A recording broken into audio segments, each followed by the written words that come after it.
it's not all, and by the way, some of you will know that his book is called The Great Illusion. Jean Renoir's classic movie is Grand Illusion, which is a sort of remorseful reference to this once very famous and influential book. But I wonder if the problem here is, first of all, and he said, of course, this is a rational man theory, and we could have a madman, which is a good explanation for the two wars, so he's not entirely wrong. But I wonder if the problem is that returns to trade aren't quite powerful enough. And I've sat through this wonderful conference, and people are basically telling me, if I got it down right, that in the world to come, power, or at least wealth, will depend on two things: human cleverness and sand. And there's plenty of sand, and in India we are in the powerhouse of cleverness. That was historically held down somewhat for obvious structural reasons, but India has always supplied the outstanding tale of geniuses on the planet, any number of 20th century tales like that. So we are at a place where Angel's argument is much stronger than it ever was, and that gives me hope. But then the question is, how do we take policy implications out of that? And I'll just finish by saying, you want to make the world as simple as Angel's model, right? I mean, let's drag the world toward Angel's model. And his model was based on trade, and that's a strong argument against tariffs. And his argument was based on human cleverness and free interchange. And I will tell you, this is a discussion for another day, but intellectual property in the formal economics analysis, there are all sorts of places where you get too much and you get less discovery, or discovery that isn't used. So people should be very careful before just saying any problem we need to have patent rights or stronger patent rights. That's another thing that interferes with this argument. And the last one, of course, I don't know what to do with. He's talking about materialists. There are obviously deep hatreds in the world. But to the extent we have a lever on this problem, and I do think the theory is not logically wrong, then we should be doing what policy steps we can to have human cleverness be the main source of wealth in the world, and that will be a force for peace. And Angel will be vindicated 100 years too late. Thank you. Thank you so much, Professor Mora. Ambassador Sewers, you know, it must be exciting to be a diplomat these days. Right? I'm actually no longer a diplomat. Yeah, but do you wish that you were? But I was, yes. Do you wish that you were, or are you glad that you were not an ambassador anymore? Pardon me, I didn't get it. I'm saying, are you glad that you're not an ambassador anymore, or? I actually enjoyed being an ambassador enormously, but I think in many ways it's become more complicated. It is. So, 6 years. In your view, we live in a time where we find complexity at every layer. It's not a simple world of global north, global south, developing countries, developed countries kind of dynamic. In your view, when we talk about multipolarity, is that something which is being welcomed by the existing powers versus the rising powers? How do you see this shift taking place, peacefully or with a lot of friction? Well, I think we live in a world that's full of tensions and frictions and conflict. We also live in a world that people are, technically it's easier to connect with people around the world than it's ever been in human history. I'm still somebody who's amazed that I can, you know, have a Zoom call with somebody in New York and somebody in, you know, somewhere else on the planet is able to join in, and we're all speaking to each other on a screen. So that's certainly one aspect of our lives. But you know, when we talk about globalization, I'm reminded of the period after the fall of the Soviet Union, and the sense of, you know, Francis Fukuyama's book of the, you know, end of history. I'm sorry, I'm blanking, but the end of history, where, thank you, where liberal democracy was going to spread throughout the world, and conflict would be a thing of the past. And of course, it hasn't turned out to be true. It was a nice idea, but we've had a very conflicted last decade or so. And I don't think that's going away. And the other thing is I think there was a discounting of the responsibility of government to exercise sovereignty and to set the interests of its citizens as its highest priority. I think that is being reestablished, at least in the United States, and that held out as a model. But obviously, countries have to cooperate as well. They can't exist entirely on their own terms. So, but I think that some restoration of the importance of sovereignty and the obligation of states to their own citizens is something that's badly needed, and that I think is a good thing. Thank you.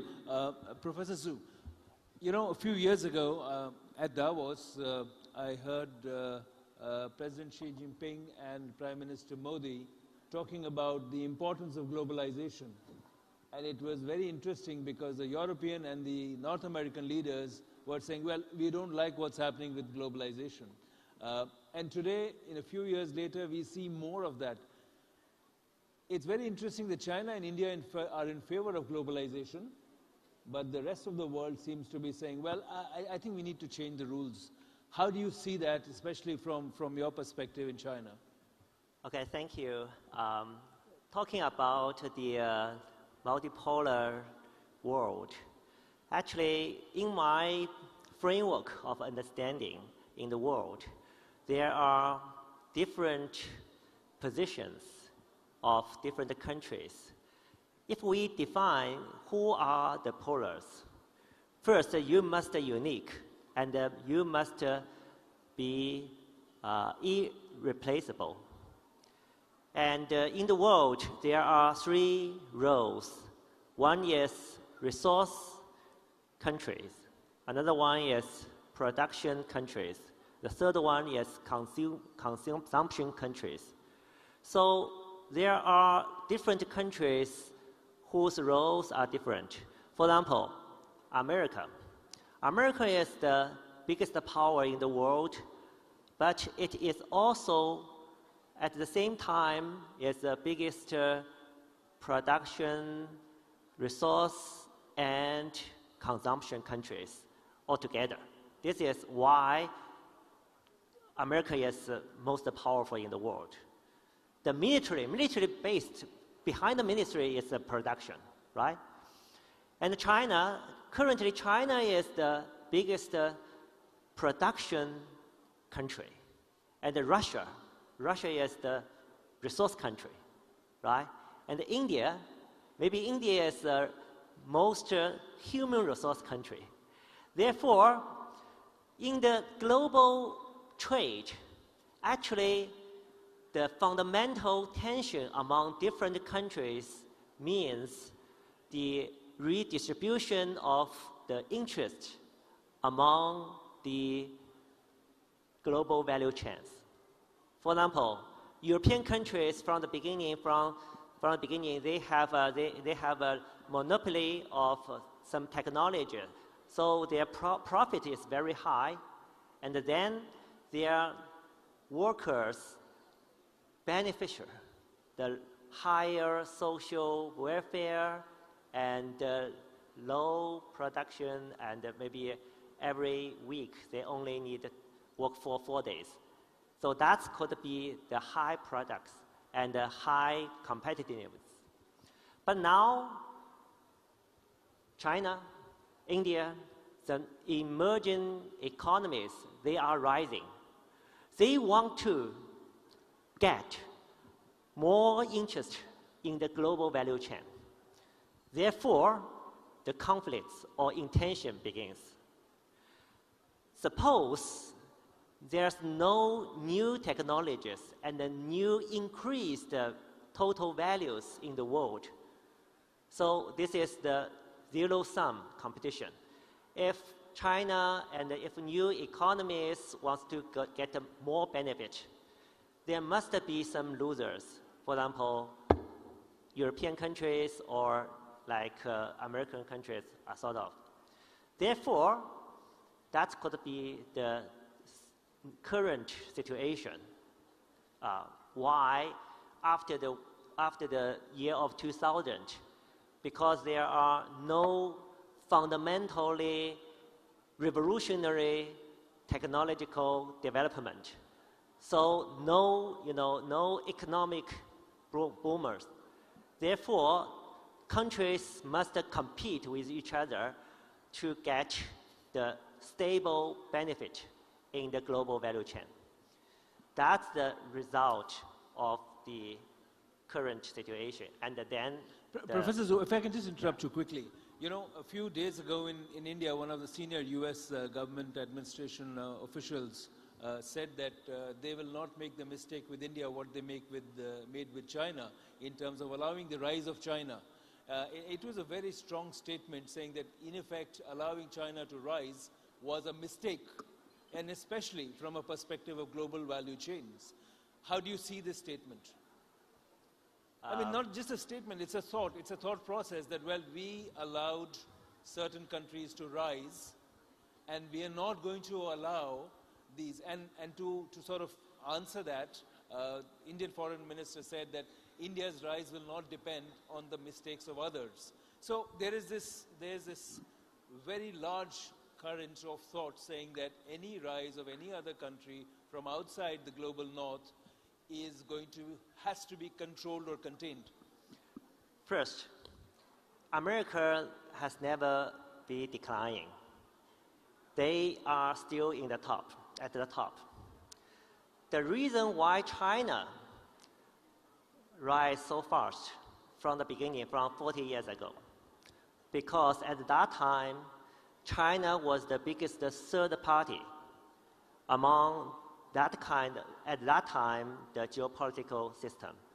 What is that political system? Yes, the Cold War. The biggest two powers, America and the Soviet Union. Then America tried to attract China to be America's friend. Then we got a honeymoon period in 1980s. Then China get a rise. Current situation especially in India, India's position currently is China's position 40 years ago. Why? Because there are two biggest powers, China and America. Obviously, India grasped this opportunity as the third biggest, economy or population, big power, and either big power want to attract India as a friend. This is a strategic competition between the two big powers. So India has now the opportunity to rise. Thank you. Thank you so much. Professor Manchanda, you study societies. And I think one of the big pushback to globalization is coming from Western societies. They feel that they are not benefiting anymore. And interestingly, the societies of the growth economies feel that, well, there is a lot to go ahead for. Now, what kind of dynamics do you see in societies in terms of challenging existing economic growth policies of legacy countries and the growth economies? Yeah, thank you. I guess I have to ask you a little bit more maybe about what you mean by globalization. And the reason I'm asking that is when I was studying international relations 20 years ago, globalization was often pitted against the state. So there was globalization, which meant that the state was retreating or the state was growing stronger and therefore there was less globalization. What we have now is clearly not that. What we have is both stronger states, so nationalism is growing and states are asserting their power, as well as globalization, particularly when it comes to global finance and global capitalism. That is not stopping. So I guess in the West, there is some pushback to globalization, like you say, but most of that pushback is against migration or immigration. So it's the free movement of people that there's... But that was a key tenet of globalization too. Yes. Talent mobility, if you look at what WTO's various rounds of discussions, mobility was a very key principle. Absolutely. And the mobility of people is decreasing, but like I say, the mobility of capital and the mobility of finance is increasing. The other thing is that when we talk about globalization, one of the things that we often miss is that the biggest challenge we face as the human species is climate change. And climate change will affect everybody at some point, definitely not equally, but it is a global challenge, and that requires global answers and network global solutions, right? So retreating to some sort of state-centered, non-globalized world is not actually possible. And then in terms of the East versus West question, I think, again, it's a bit more complicated because there is a multipolar or a multipolarity happening now. So the world is moving towards some sort of multipolar system, but we have had, at least since the end of the Cold War, a unipolar world. And that has also been pretty unstable, and it's been contested. But it's not just the West, right? So I think the US perhaps is, for good reason, not very happy with the way in which the world is, in the direction of the world, but it's also, in some ways, hastening its own demise. But the problem is that there's now some sort of tension between Europe and the US. And that, I think, is a big problem. So far, Europe has more or less backed the US in what it's doing, but I think that will change. And whether that ultimately leads to more peace or more war, I think is still an open question. At this point, I think the world is looking very unstable. And I think there need to be major changes afoot for us to go back to focusing on the big questions. And the tagline of this summit, for instance, is for all humankind. And as long as we think of all humankind, the questions we ask of globalization or the demands we place on it look very different, if we're just talking about the 1%, which we often are. Thank you. Professor Orsui, multilateralism, we talked about the rise of China and India, but Japan actually went through the same phase in the 80s when it was rising. There was serious consternation everywhere, like, is Japan going to take over the world? But, we've seen how things have developed since then. But multilateral institutions, and even today, as we see wars across the world, we see that multilateral institutions are not playing any role. I mean, that's a huge worry, that the structures that you created are effectively defunct. How do you see them being revived, if at all, in the next few years? Well, that's a great question. Thank you for having me in this panel and for these very interesting questions about multilateralism and its future and the future of multilateral institutions. One could actually start from disputing the claim that multilateral institutions are not working towards the solution of these kind of problems. In a way, it's also a question of expectations. What can we realistically expect, let's say, from the UN, right, which is typically attacked for not being effective in its role of pacifiers and so on. But maybe we are asking also a little bit too much from those institutions. And my answer to the question would be that, yes, of course, they don't provide the kind of solution we would like to have, but we would be much worse off if we didn't have those institutions in place. So if we didn't have diplomats meeting in New York at the UN Security Council or UN Assembly, General Assembly, we would be much worse off, because at least in this fora, people can talk, and it's better than not talking at all. So I always teach my students, look, many of these theories of international politics, or let's say we discuss just war theory, what wars are just? And turns out that no war has ever been really just according to the theory. So what's the point of having a theory of just war? Well, the point is that if we would be worse off if we didn't think at all about the ethical dimension of war. And so in the same way, I think we are better off having institutions, multilateral institutions. So who don't quickly, really I'm function. going to interrupt you, Professor Yes. Orsi. Who is going to strengthen and improve the institutions? On who does the responsibility lie? Well, again, great question. I think institutions have their own trajectory, and the strengthening will come as a reflection of and convergence of interest of great powers to let them have more weight in international politics. So the point is really to find a convergence of interests. The institution will not work just by themselves. It's the contents that state actors bring to the institutions. After all these international organizations are really, from a legal perspective, the hypostatization, the substantiation of state will of them existing. Otherwise, they wouldn't be even there. So it takes great leadership. We need enlightened leaders who can see the opportunities that arise from enhanced forms of multilateralism.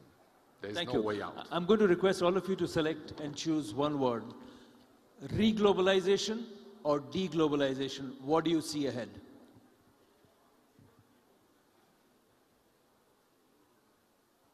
I'm going to be optimistic and say... Mike. Oh, I'm sorry, the wrong cue. I'm going to be optimistic and say reglobalization because, for the reason already stated, those make nations more secure. Thank you. Ambassador. Re or D?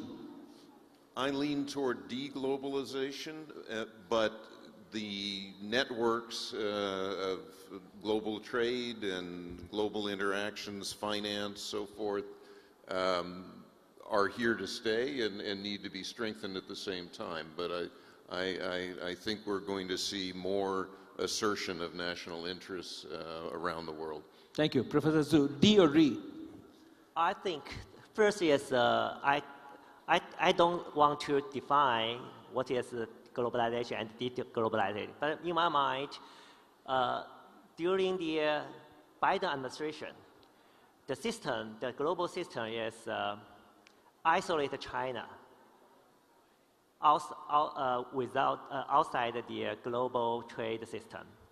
But the current, the Trump administration is self-isolated outside the global trade system from America. Thank you. So do you see deglobalization or reglobalization? No, I mean not deglobalization. None of the above. Only one country was isolated by the globalized system. Okay, got that point. Professor? I think I'll say that we'll see a bit more globalization or reglobalization for some people and in some places, and then some quite scary deglobalization for other people in other places. So it's going to be uneven, I guess. Thank you, Professor Orsi.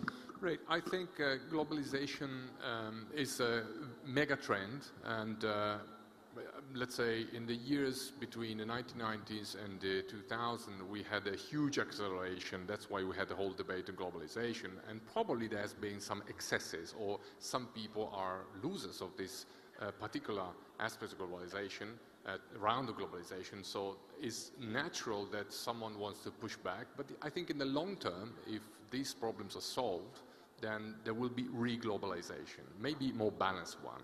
Thank you so much. And please join me in thanking our panelists and speakers. This is a thought for all of you. Will we go for deglobalization or reglobalization? Think on it, and there'll be many more debates to come. Thank you so much for joining us today. And now, after a power-packed 3 days of the NXT summit, we are at the last lap. Yes, for the finale session today, we are now going to turn to another extremely trending sector and trending industry. I am talking about content creation, influencers. Yes, that's the buzzword these days. Everyone wants to meet, know, and follow an influencer and content creator. And to discuss next in content creation in our finale panel at the NXT 2026, before we also have a concluding vote of thanks after that, so stay tuned. for this last segment in the NXT 2026 edition. So to call on stage now, I am extremely privileged, pleased to invite Visha Khandelwal, CA and content creator. Could we please have you on stage, Visha? Many thanks. This is the finale session. I'm sure we can give them some more energy. It's been a power-packed 3 days. You've been a great audience. One final time, let's hear it for all of them. Also, Arushi Hasita joins us, pastry chef and content creator. Arushi, welcome. Thank you for being with us. And to moderate, of course, a content creator, influencer, and personality in her own right. But today, she will be donning the moderator avatar for us. We have visual artist and content creator Bahar Dhawan Rohatgi. Bahar, welcome. Thank you very much for doing the honors. And as you can see, we have carefully curated the creators because they all belong to, of course, different forms of creation. Thank you all for joining us. And I hand the floor over to Bahar to take this forward.